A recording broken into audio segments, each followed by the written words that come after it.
good enough to call. She folds. My 9-6 isn't exactly great either, so I also get out. I fold.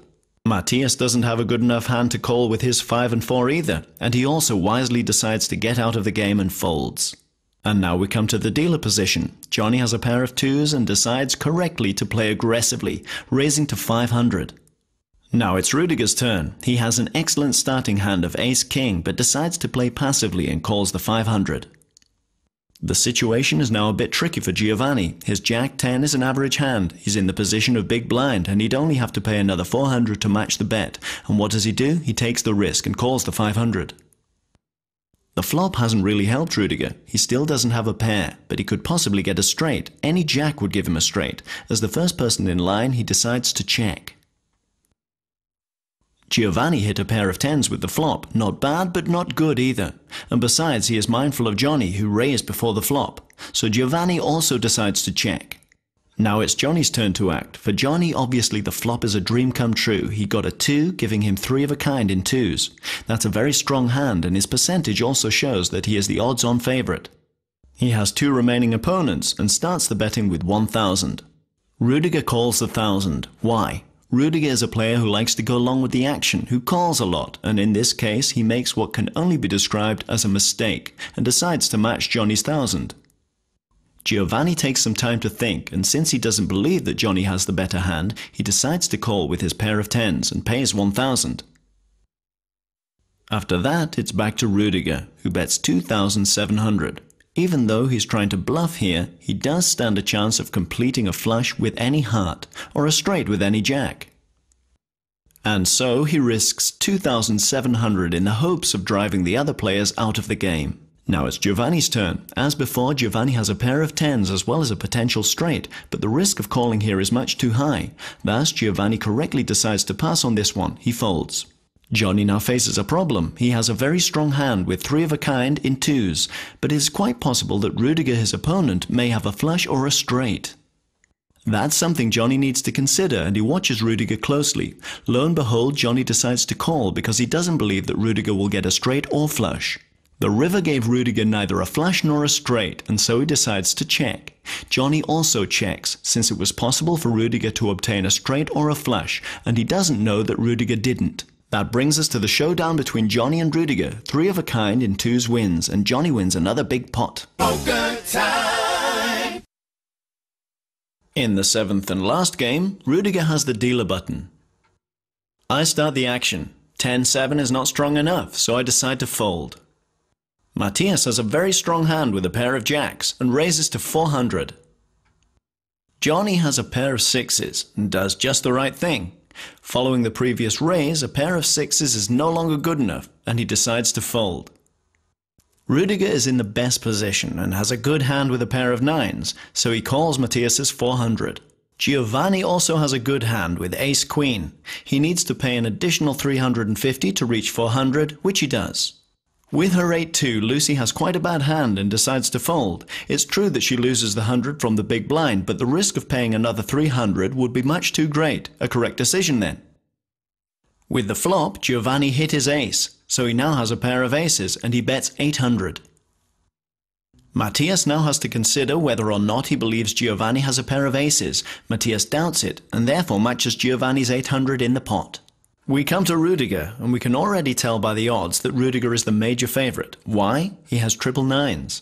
But Rudiger makes another mistake. He's much too cautious, and instead of raising, which would have been the right thing to do, he only matches the bet, calling Matthias's 800. The turn yields no change for Giovanni, who still has a pair of aces, and he places a bet of 1,000. The jack of diamonds was a blessing for Matthias, who now has a very strong hand. He has 3 jacks, and so he raises to 2,000. Rudiger, of course, has no idea that Matthias has 3 jacks and bets the rest of his money. All he has left is 700, and he bets all of it by going all in. He has bet the remainder of his chips. It's Giovanni's turn to act. He, of course, still has to match the 1,000 that were placed by Matthias, and he does. He calls the 1,000. That creates 2 separate pots. On the one hand, there's the main pot, worth 5,800, for which all 3 players are now vying. And on the other hand, there is the side pot, worth 2,600, for which only Giovanni and Matthias are vying. The river gives Giovanni 2 pairs, aces and fours, but he is mindful of Matthias, who previously raised the stakes, and so Giovanni checks. Matthias now holds one of the strongest hands in poker, a full house, jacks over fours. But in order to get some more money from Giovanni, Matthias only bets 400. Normally it would be Rudiger's turn now, but he's all in. Of course he's still in the game for the main pot, but the action automatically skips to Giovanni. Giovanni calls Matthias's 400, and now there are 2 showdowns. First for the side pot, which is worth 3,400. Here Matthias and Giovanni compare hands. Matthias wins this pot with his full house of jacks. And now comes the second showdown between Matthias and Rudiger. This one, the main pot, is worth 5,800. Matthias wins this pot as well with his full house of jacks versus Rudiger's full house of nines. Poker time! Now I'd like to address a few rules that must always be observed, to avoid slowing down the game unnecessarily and irritating the other players or the dealer. Always wait for your turn to act. Placing your bets out of turn can cause major disruptions to the game. This was clearly evident in our game when Matthias folded his hand too early before I had made my call. Of course, this also gave me some important information. Let's talk about some other important rules of conduct. Don't just throw the chips into the pot. Instead, place your bets in front of it. Don't take the whole cards off the table. That can cause awkward situations. Don't discuss your hand until after the game, or else you might give up some important clues and critically manipulate the game. This was perfectly demonstrated by Johnny when he folded and later would have hit 3 of a kind with the river, but didn't let on about any of it. Even if things don't always work out so well, it's neither the dealer's nor the other player's fault. Treat all the participants with the necessary respect. Poker time! As the action unfolds, it's very important to always define precisely what and how much you want to bet. This is best done by announcing your action, raise to 400 or call. If an error does occur, the bet will be declared invalid, and that can have fatal consequences, as with Matthias in game number 2. Bet. Excuse me, sir, only the first bet counts. Sorry. A typical string bet that might have cost him the entire pot. Now take a look at these 3 typical mistakes. Mistake number 1, dropping your chips into the pot one by one. Another mistake is to place some chips in the pot, cut them, have a look around to see what the others are doing, and then bet again. That isn't allowed. And finally, it's also a mistake to place a bet and then reach back for a second bet. That's not allowed either. Of course, mistakes do happen from time to time, but it's very important to pay attention to poker etiquette and not to let yourself get worked up. Poker time!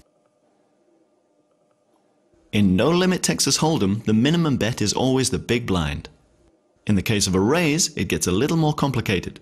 The minimum raise always depends on the previous bet, which is precisely the smallest amount by which one must at least raise. Let's have a look. The player before you bet 50, so you have to bet at least 50 as well, which brings the total up to 100. This is a bit more difficult. Someone previously bet 50. Then another player raised to 200. And now you want to raise, so how much do you have to pay? The amount payable is the difference between the previous bets. In this case, 50 and 200, which is 150. So in our case, the minimum raise would be 150 for a total of 350. The maximum raise in No Limit Texas Hold'em can be quickly and easily explained. All in. You bet all your chips. Poker time! Body language is one of the most important components of poker.